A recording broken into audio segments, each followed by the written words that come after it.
Selamat malam Bapak dan Ibu. Perkenalkan, nama saya Sonya Gemal Mapurba, NIM 16622419 dari Fakultas Teknik Sipil dan Lingkungan Kampus Jatinangor.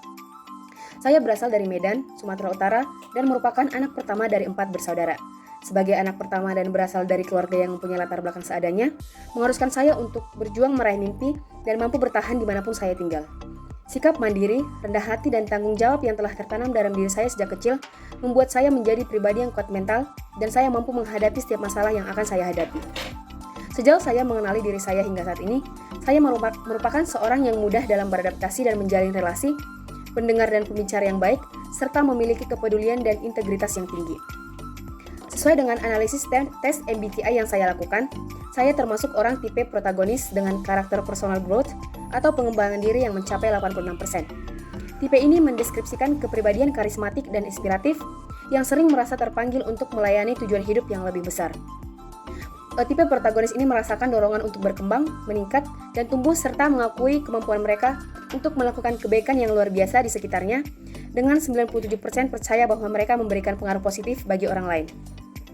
Tipe ini menggambarkan diri saya yang selalu merasa membutuhkan perubahan dalam diri saya dan selalu mencoba untuk memberikan yang terbaik. Dengan rendah hati dan mudah beradaptasi, membuat saya memiliki relasi yang baik dengan orang di sekitar saya.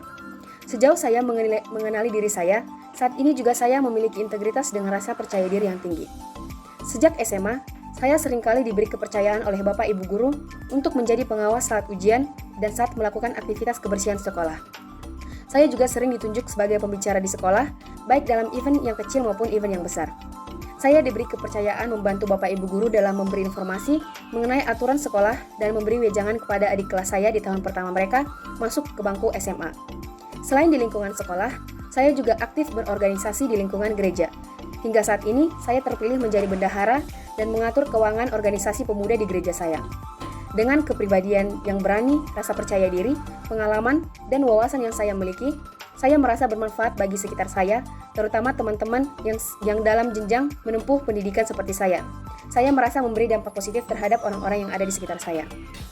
Motivasi saya ingin menjadi trainer adalah, sewaktu saya mengikuti CDT di semester 1 dan semester 2 kemarin, saya merasa sangat beruntung bisa memperoleh ilmu yang banyak dari kakak-kakak trainer dan bisa mengenal teman-teman sefakultas saya dengan lebih dekat. Dengan adanya peran trainer ini, sangat membantu kami bagi para mahasiswa dulunya untuk dapat beradaptasi di lingkungan baru dengan multikulturalisme yang lebih kompleks.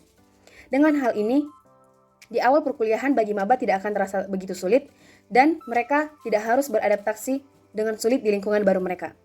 Maka dari yang telah saya peroleh sewaktu saya menjadi trainee di CDT, saya ingin membagikan ilmu pengetahuan dan keterampilan yang telah saya peroleh kepada adik-adik mahasiswa baru nanti. Saya yakin dengan menjadi seorang trainer, saya dapat membantu orang-orang mencapai potensi terbaik mereka dan memberikan mereka kepercayaan diri untuk meraih tujuan mereka dan bisa beradaptasi dengan mudah di lingkungan baru mereka. Apabila nantinya saya terpilih menjadi trainer, saya ingin menjadi orang yang bermanfaat dan memberi dampak positif bagi adik-adik mahasiswa baru nanti, dan saya akan berjanji untuk mengemban tugas saya dengan sebaik-baiknya. Saya ingin sekali memberikan pengetahuan kepada adik-adik nanti mengenai nilai dari air, yakni adaptif, integritas, dan rendah hati. Hal ini akan menjadi fondasi yang kuat bagi mereka sebelum menjalani perkuliahan sepenuhnya nanti di ITB. Saya juga akan berbagi sedikit pengalaman mengenai perkuliahan yang sudah saya jalani selama setahun ini dan menceritakan kesalahan yang pernah saya perbuat agar mereka tidak melakukan kesalahan yang sama seperti yang saya lakukan sebelumnya. Selain itu, menjadi seorang trainer juga akan menjadi wadah pengembangan diri bagi saya untuk terus belajar dan memperbaiki diri dan memperbaiki kesalahan serta terus berinovasi untuk memperbaiki pengetahuan dan keterampilan saya agar dapat memberi pelatihan yang berkualitas nantinya. Dari pemaparan materi CDT yang saya peroleh semester 1 dan semester kedua kemarin, saya mengetahui bahwa air itu merupakan singkatan dari adaptif, integritas, dan rendah hati. Adaptif sendiri memiliki pengertian bahwa kita mampu menyesuaikan diri kita dengan lingkungan sekitar dengan mudah. Integritas sendiri memiliki arti konsistensi atau keteguhan yang susah digoyahkan dalam diri kita dalam menjunjung nilai-nilai keyakinan dan prinsip hidup. Sedangkan rendah hati yakni sikap terpuji dalam diri kita, di mana kita menjauhkan diri kita dari sikap sombong dan angkuh. Dengan ketiga prinsip dalam CDT ini, saya akan membagikannya kepada adik-adik kelas nanti supaya mereka tidak merasakan culture shock dan mudah dalam membangun relasi selama mereka menjalani masa perkuliahan mereka nanti. Untuk menjawab studi kasus yang pertama, sebagai seorang mahasiswa yang akan saya lakukan untuk menghadapi dan mengatasi masalah tersebut adalah yang pertama mencari bantuan dari kerabat ataupun teman. Sebagai orang-orang yang lebih dekat dan lebih mengetahui kita siapa, maka akan lebih mudah meminta bantuan terhadap mereka. Yang kedua adalah pastinya mengurangi pengeluaran. Setelah mengetahui peristiwa tersebut, saya akan melakukan pencatatan pengeluaran mana yang akan saya prioritaskan dalam kehidupan sehari-hari saya. Yang ketiga adalah mencari sumber penghasilan tambahan ataupun bekerja paruh waktu. Jadwal saya kuliah yakni dari hari Senin sampai Jumat. Mungkin di hari Sabtu saya bisa mencari pekerjaan paruh waktu untuk menjadi penghasilan tambahan saya agar saya dapat memenuhi kebutuhan saya di sini.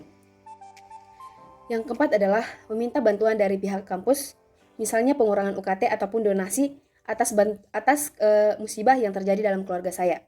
Yang kelima adalah pastinya tetap berpikir positif dan selalu mencari jalan keluar atas setiap masalah yang saya hadapi. Karena saya yakin hidup ini tidak akan selalu berjalan mulus. Dan saya yakin tangan Tuhan akan selalu ada untuk membantu saya.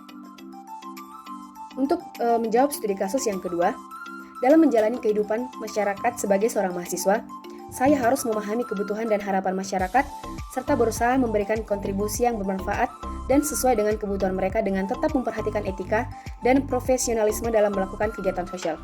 Saya harus memastikan bahwa kegiatan yang saya lakukan benar-benar memberikan manfaat bagi masyarakat tanpa merugikan mereka.